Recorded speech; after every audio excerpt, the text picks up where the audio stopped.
Hi everyone! It's me again and welcome back sa aking YouTube channel. So for today's video guys, ituturo ko lang sa inyo kung paano ba tayo mag-set up ng Superstar at Super Chat sa ating YouTube channel.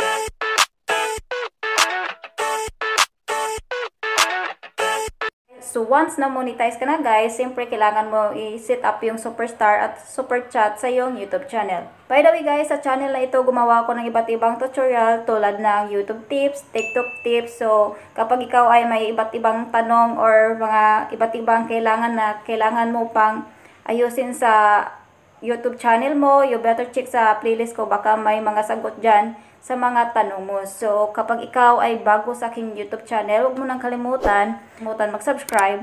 Also, click na notification bell para lagi kang ma-notify kapag may bago akong upload sa channel na ito. Now, open your Google Chrome browser. Then, i-search mo yung youtube.com. Then, ma-direct na kayo sa yung YouTube channel. Then, itap mo yung tatlong dot sa ibabaw, guys.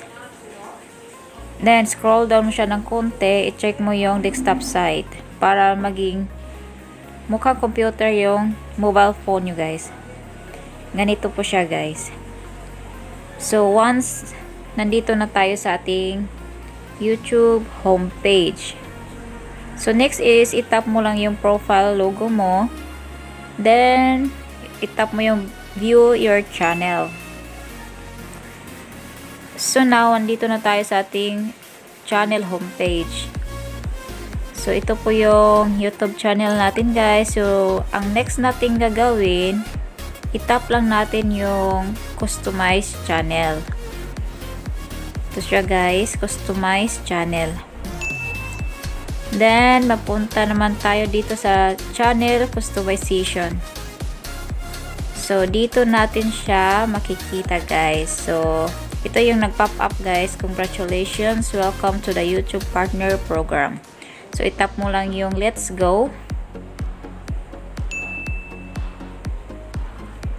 Para makapag-start na tayo guys sa pag-on sa ating Super Chat and Superstar. So, itap mo lang yung get started.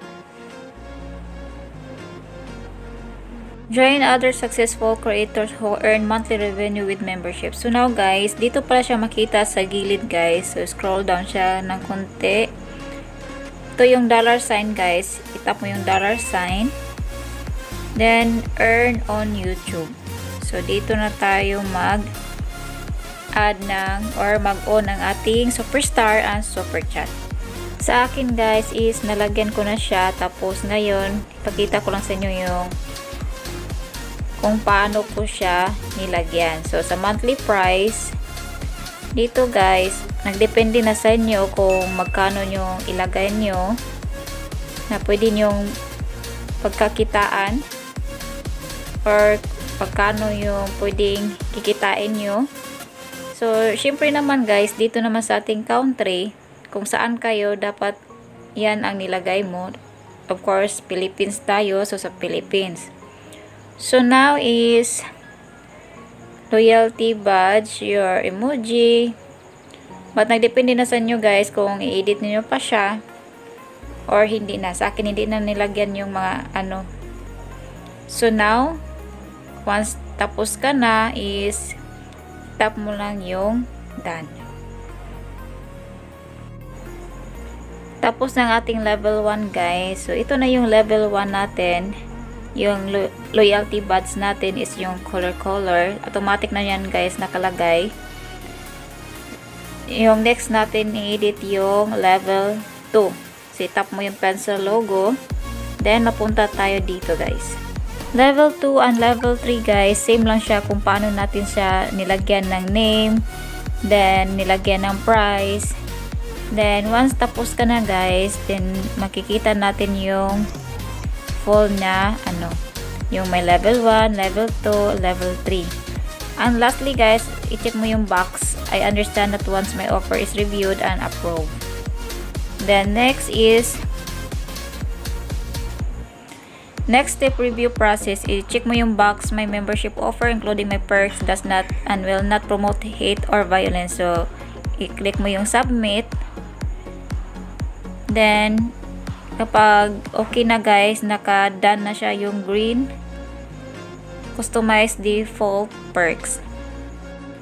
So, tell everyone about your membership guys. Pwede natin i-promote. Then, once pwede na natin siya, itap mo yung done. Then, ito na siya guys. Pwede natin i-post ating community post. So that's my vlog for this week guys. Sana po nakatulong tong video na ito. And thank you for watching guys. And see you in my next video. Bye. God bless all.